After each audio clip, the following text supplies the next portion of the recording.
G'day Australia, my name's Coram Ellis. Today I'm at Audiocom in Balcatta to show you over some of the features, pros and cons of a few different separate 9-inch multimedia units. Now, you might be thinking of getting yourself a 9-inch multimedia unit upgrade for your car. Very, very good idea. I'll tell you what's going on with all the new 9-inch multimedia units that are going to help you out while you're driving. First of all, basically every screen unit now, whether it's 9-inch or a wide range of 7-inch units, supports something called Apple CarPlay and Android Auto.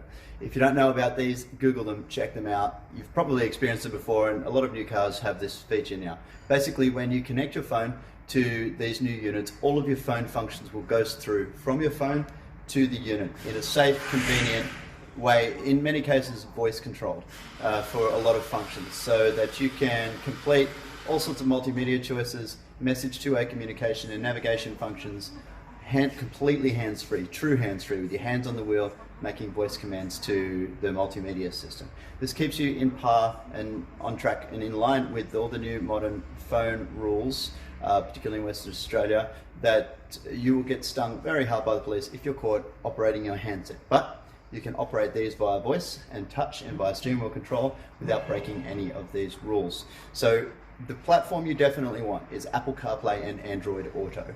Now, the units behind me, these are some of our flagship models that are the more popular ones in the store. I'm going to give you the pros and cons of each. You might have seen our other video where we have a little boot up test of these to see which one boots up the fastest. The Sony is definitely the fastest by far. The reason being, Sony have done something very smart. They've built a good little unit and they haven't put too much faff or flair in the menu and in the operation of the unit.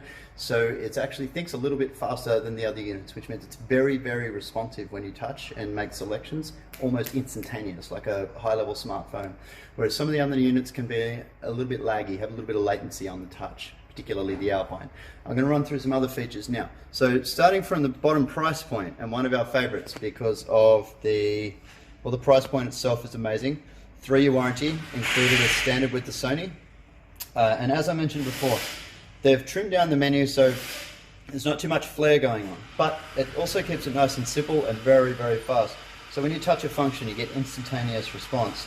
The Sony also has tactile buttons across the bottom. It's an actual button that you can press with your finger, and I'll show you the difference with the other units in a minute, how that's a little bit different.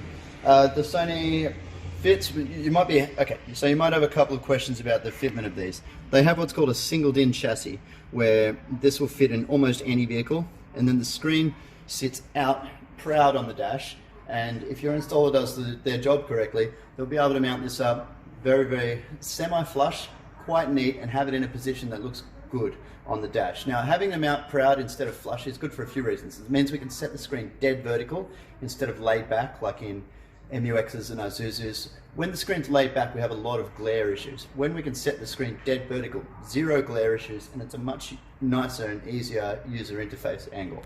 So having the external floating style screen sticking out from the dash does afford us quite a few advantages. So the Sony, one of its very few limitations is it only has one USB input, and you need to manually connect your phone via a cable for Android Auto and Apple CarPlay. The advantage of stepping up to the Pioneer, which does all the same features as the Sony, a little bit fancier. You can see it's hard to tell on this video because of my camera resolution, but the screen itself is much brighter and more vivid. It's a high definition screen. It's very, very strong and bright.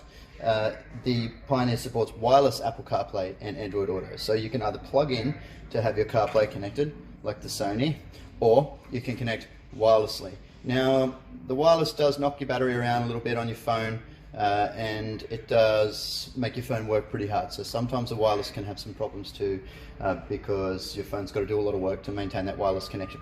But you've always got the backup hardwired plug that you can connect to on the Pioneer, so that you can bypass the wireless should you need to. There's a couple of other great features on the Pioneer, like customizable desktop. You can move all your desktop items around, change your layout. It has multiple camera inputs. The Sony just has the single. The multiple camera inputs allow obviously multiple cameras, but it also does a very cool thing. It will do picture-in-picture, where you can have your rear view image or caravan view image up at all times on screen while you've also got your multimedia functions operating. So picture-in-picture for caravan camera or reverse camera is very, very cool. The quick comparison for the Alpine, as I mentioned, you saw there, the Sony is quite snappy, right? You make a selection and it just goes back, it's quite instantaneous. What we find with the Alpine has some really great features for audio control. The really good tunability, digital time correction. It's got a pretty cool sci-fi looking menu, nice and modern, and looks a little bit trick. But as I was mentioning before, and you'll see on the operation of the unit, all of these extra menu functions and cool little overlays and stuff creates a little bit of lag. So it's a little bit less instantaneous to operate. When you press a button, there's just a quarter second, not a quarter second, like maybe 1/10 of a second latency between what you select and what actually happens on the unit, which can be a little bit frustrating. But it does have very good audio tunability, and Alpine is synonymous with quality and top-end units, so it's got a bit of a legacy there, if not the functionality. So the Alpine's a great option. We're floating around $12.99 for the Alpine unit. Maybe that might have recently come down to $11.99 on the Alpine website, not sure, we'll have to check. The Sony unit is well under $1,000, definitely the best value with the 3-year warranty. The Pioneer unit is up around $1,400, a little bit more, but it does outspec the other two considerably. The Alpine also only has single camera input. The Alpine is non-wireless CarPlay. The Pioneer gives you multiple camera input, wireless CarPlay and Android Auto, and picture-in-picture, customization, HD screen, a few other little tricks. It also has all the audio functionality and controllability that the Alpine has, but just with all of those other features as well. That is the 3 current 9-inch units on the market. There are 2 great 10-inch units on the market as well. The Kenwood 10-inch and the Stinger 10-inch. We'll get a review up of those shortly and a bit of a comparison too. The 10-inch is hard to fit on a lot of dashes. It's very big. So on some cars it looks a bit ridiculous, but it also looks really badass in some Land Cruisers, Hummers, things like that. Now the 9-inch looks good in almost any car where the unit is high on your dash. If it's down low in the dash, like a VY-VZ Commodore, no good. You need to stick with the 7-inch for neatness.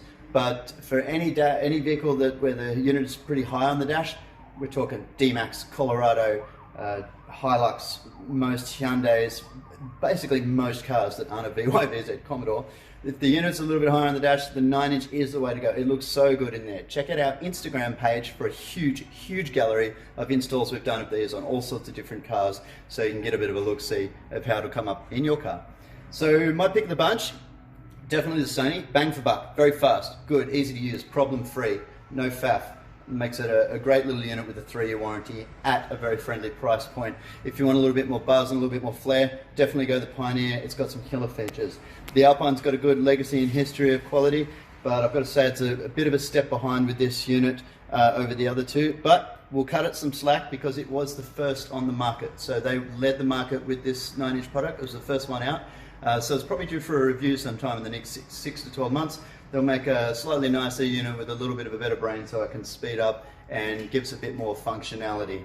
Thank you so much for watching. I hope you've learned a little bit about the modern multimedia interfaces and which one is best for you. Come and see us at the Audiocom stores or check out Universalfuze online for all sorts of different packs. Make sure you hit that subscribe button. See you again soon.